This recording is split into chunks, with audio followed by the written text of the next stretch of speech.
and accountability, and are required under the Constitution to live up to a very high standard of integrity and accountability.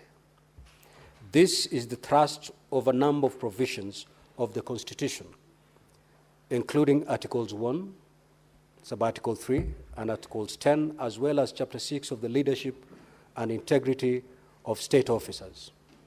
Senators take and subscribe to an oath of office to obey, respect, uphold, preserve, protect, and defend the Constitution.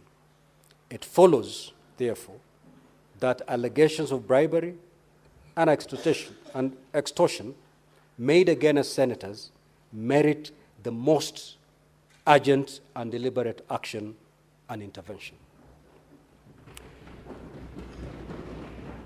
Honorable Senators, to fight corruption requires a systematic and integrated approach in which all organs of the government collaborate and cooperate to the extent of their respective spheres. To this end, while there exist constitutional and statutory agencies for preventing, detecting, and prosecuting corrupt acts, and while the judiciary adjudicates on such matters, the legislature too has robust mechanisms for addressing the vice. Now, Honorable Senators, as you are aware, the Parliamentary Powers and Privileges Act, Cap 6 of the Laws of Kenya, has an elaborate framework for Parliament to deal with errant legislators. Section 15, subsection 5 of this Act mandates the Committee of Powers and Privileges, which is chaired by the Speaker, either of its own motion or as a result of a complaint made by any person, to inquire into the conduct of a member whose conduct is alleged to constitute breach of privilege in terms of Section 16 within 14 days of receipt of that particular complaint, and to make recommendations to the House for its appropriate action. Part of the conduct that is prohibited under this Act includes improper influence of members of Parliament, fraud, intimidation, offer or promise of any inducement or benefit of any kind of a member in the performance of the member's functions.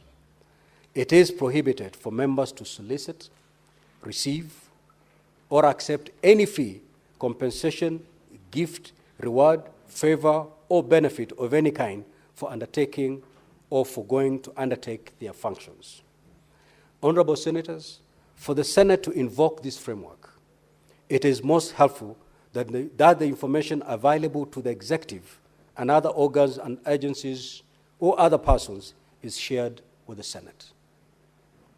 As the Speaker of the Senate, I have not received any complaint or information relating to bribery or extortion or any other corrupt practice against a senator from a member of the executive, ministries, department, or agencies of government, a governor, or other county government agencies. If I do receive such complaint, I am obligated and I will take the necessary stern action without delay. Now, Honorable Senators, concerns have also been expressed about the manner in which Senate has prosecuted its mandate relating to the impeachment hearings for the proposed removal of state officers. The conduct of the Senate in matters impeachment is a matter of public record. It does not show any consistent pattern of acquittal or confirmation of impeachment charges. Of the 19 impeachment proceedings that the Senate has undertaken since 2014, in 8 instances, the Senate has found the charges against the state officer to have been substantiated and has confirmed the impeachment. While in 9 instances, the Senate has found the charges not to be substantiated and has not confirmed the impeachment against the state officers. Notably, in 2 instances, the Senate has dismissed the proposed impeachment for failure to meet the threshold of the law. the Senate has conducted the impeachment proceedings in accordance with the Constitution and the laws and has made its determination on the basis of the evidence and the law. I repeat, the Senate has conducted the impeachment proceedings in accordance with the Constitution and the law and has made its determination on the basis of the evidence and the law. In respect, as in the matters, in this respect, as in the other matters, the Senate welcomes information of any evidence of inducement or other impropriety by any senator for appropriate action in this regard. Honorable Senators, in the course of the last 1 week, statements have been made questioning the constitutional mandate of the Senate to oversight a particular category of state officers, namely county governors. It has been contended that the oversight role of the Senate should be limited to the national government and that oversight over county governors is a preserve of county assemblies.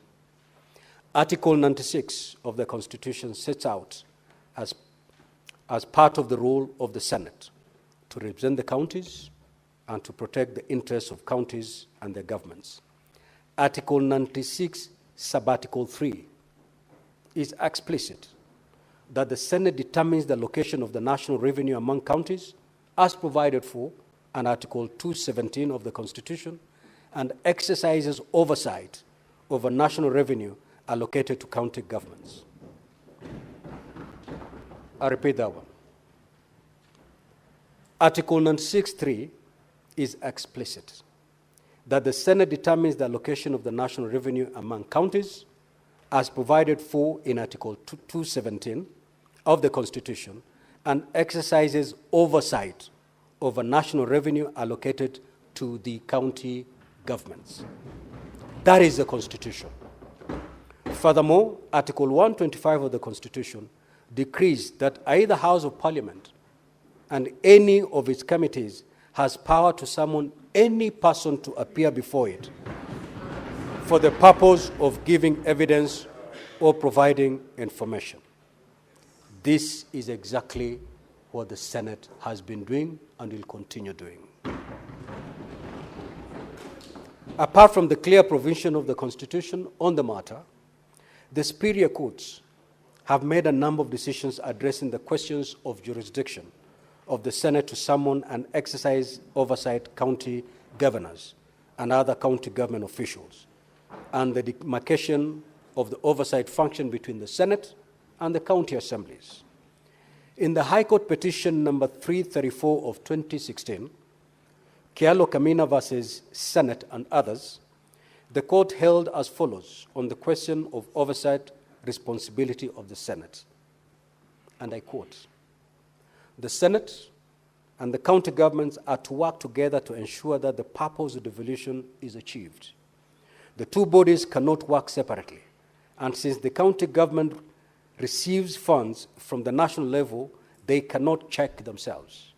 Accountability has to come from a body not within the county level, thus the Senate."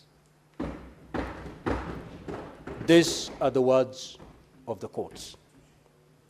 The Supreme Court in petition number 24 of 2019 between the Senate and the Council of Governors and others, while also considering the issue of the mandate of the Senate, the court stated as follows, and I quote, "The purpose of the Constitution is to entrench good governance, the rule of law, accountability, transparency, and prudent management of public finances at both levels of government.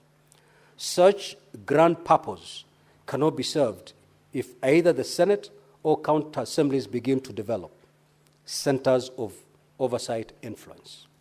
In this regard, the county assemblies provide the first tier of oversight, while the Senate provides the second and final tier of oversight." This is a pronouncement by the court. In the end, the Supreme Court held that in the performance of its oversight role over county revenue, the Senate has powers to summon county governors to answer any question or provide and requisite information. On this matter of the oversight jurisdiction of the Senate, therefore, the Senate cannot yield or concede. Unless the Constitution is amended, the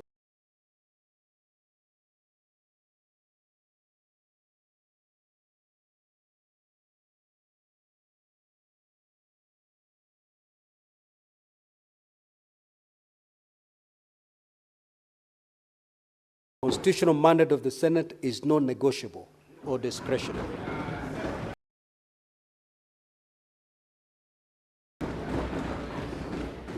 It is a solemn trust invested on the Senate, while the Senate will continue to discharge faithfully and without fear or favor.